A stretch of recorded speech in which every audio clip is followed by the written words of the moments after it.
പന്തല്ലൂർ മലനിരകളിലെ കുണ്ടൻചോല വ്യൂ പോയിന്റിൽ അപ്രതീക്ഷിതമായെത്തിയ ഒരൊറ്റ മിന്നൽ പിണറിൽ പൊലിഞ്ഞത് 4 കൗമാരക്കാരുടെ സ്വപ്നങ്ങളാണ്. കേരളത്തിന്റെ ദുരന്ത ചരിത്രത്തിൽ ഇതാദ്യമായാണ് ഒരൊറ്റ ഇടിമിന്നലിൽ 4 പേർക്ക് ജീവൻ നഷ്ടമാകുന്നത്.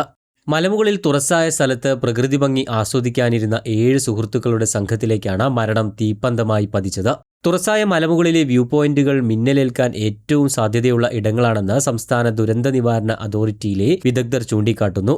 മങ്കട കുണ്ടൻചോലയിൽ മിന്നൽ ഇത്രത്തോളം അതിതീവ്രമാകാൻ കാരണം ഇവിടുത്തെ ഭൂപ്രകൃതിയാണെന്നാണ് പ്രാഥമിക വിലയിരുത്തൽ. മങ്കടയിലേത് അതിശക്തമായ ഡയറക്റ്റ് ഹിറ്റായതുകൊണ്ടാണ് ദുരന്തത്തിന്റെ വ്യാപ്തി ഇത്രത്തോളം വർദ്ധിപ്പിച്ചത്.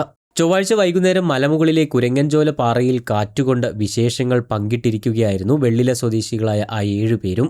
4 മണിയോടെ കാർമേഘങ്ങൾ ഉരുണ്ടുകൂടുകയും മഴ പെയ്തു തുടങ്ങുകയും ചെയ്തു.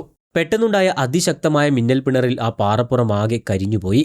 അതുവരെ ചിരിച്ചുകൊണ്ടിരുന്നവർ നിശബ്ദരായി. കൂടെയുണ്ടായിരുന്ന റോഷൻ ബോധം തെളിഞ്ഞ് കണ്ണു തുറന്നപ്പോൾ കണ്ടത് തന്റെ പ്രിയപ്പെട്ട സുഹൃത്തുക്കൾ അനക്കമറ്റ് കിടക്കുന്ന ഹൃദയഭേദകമായ കാഴ്ചയാണ്.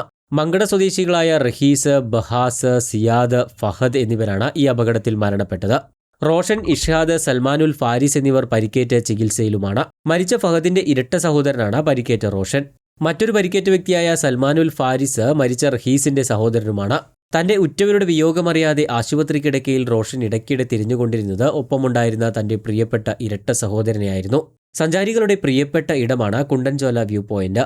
അവധിക്കാലമായതിനാൽ മലമുകളിലെ കാഴ്ച ആസ്വദിക്കാൻ ഒട്ടേറെ പേർ ഇവിടെ എത്താറുണ്ട്. എന്നാൽ ദുരന്തം നടന്നത് മലയുടെ ഉൾഭാഗത്തേക്ക് മാറിയുള്ള സ്ഥലത്തായതിനാൽ നാട്ടുകാർ വിവരമറിയാൻ വൈകി. ചെങ്കുത്തായ പാതയിലൂടെയും ദുർഘടമായ വഴികളിലൂടെയും ഏറെ പണിപ്പെട്ടാണ് നാട്ടുകാർ ഇവരെ താഴെ എത്തിച്ചത്. മരിച്ച സിയാദും റഹീസും 10ാം ക്ലാസ് +2 പരീക്ഷാഫലങ്ങൾക്കായി കാത്തിരിക്കുകയായിരുന്നു.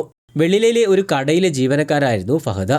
ഇടയ്ക്കിടെ മലമുകളിൽ ഒത്തുചേരാറുള്ള ഈ സുഹൃത്തുക്കളുടെ സമാഗമം ഒടുവിലത്തെ യാത്രയായി മാറുമെന്ന് ആരും കരുതിയിരുന്നില്ല. അപകടത്തിൽപ്പെട്ടവരെ ഹൃദയമിടിപ്പ് നിലച്ച നിലയിലാണ് ആശുപത്രിയിൽ എത്തിച്ചത്. മരിച്ച 4 പേരുടെയും മുഖത്തും ശരീരത്തിലും ഗുരുതരമായി പൊള്ളലേറ്റിട്ടുണ്ട്. മിന്നലേൽക്കുമ്പോൾ ശരീരത്തിലൂടെ കടന്നുപോകുന്ന അതിശക്തമായ വൈദ്യുതി പ്രവാഹം ഹൃദയസ്തംഭനത്തിന് കാരണമാകുന്നതാണ് പെട്ടെന്നുള്ള മരണത്തിന് പിന്നിലെന്ന് ഡോക്ടർമാർ വ്യക്തമാക്കുന്നു. സംസ്ഥാന ദുരന്ത നിവാരണ അതോറിറ്റിയുടെ കണക്കനുസരിച്ച് ഏപ്രിൽ, മെയ് മാസങ്ങളിൽ ഉച്ചയ്ക്ക് ശേഷമുണ്ടാകുന്ന വേനൽ മഴ ഇടിമിന്നൽ സാധ്യത വർദ്ധിപ്പിക്കുന്നു. ഉയരം കൂടിയ പ്രദേശങ്ങൾ, ഒറ്റപ്പെട്ട മരങ്ങൾ, തുറസായ മൈതാനങ്ങൾ എന്നിവ മിന്നലിനെ ആകർഷിക്കുന്ന ഇടങ്ങളാണ്. ഇത്തരം സമയങ്ങളിൽ മല കയറുന്നത് വലിയ അപകടകരമാണെന്ന് വിദഗ്ധർ മുന്നറിയിപ്പ് നൽകുന്നു. നാടിനെ കണ്ണീരിലാഴ്ത്തിയ 4 യുവാക്കളുടെയും ഖബറടക്കം ബുധനാഴ്ച രാവിലെ 9:30 വെള്ളില ടസ്കർ ഓഡിറ്റോറിയത്തിലെ പൊതുദർശനത്തിന് ശേഷം മലയിൽ ജുമാ മസ്ജിദ് ഖബറിസ്ഥാനിൽ നടക്കും. കളിക്കൂട്ടുകാരായ 4 സംഘം ഒരേ മണ്ണിലേക്ക് മടങ്ങുമ്പോൾ ഒരു ഗ്രാമം മുഴുവൻ വിങ്ങലോടെ അവർക്ക് വിട നൽകാൻ ഒരുങ്ങുകയാണ്.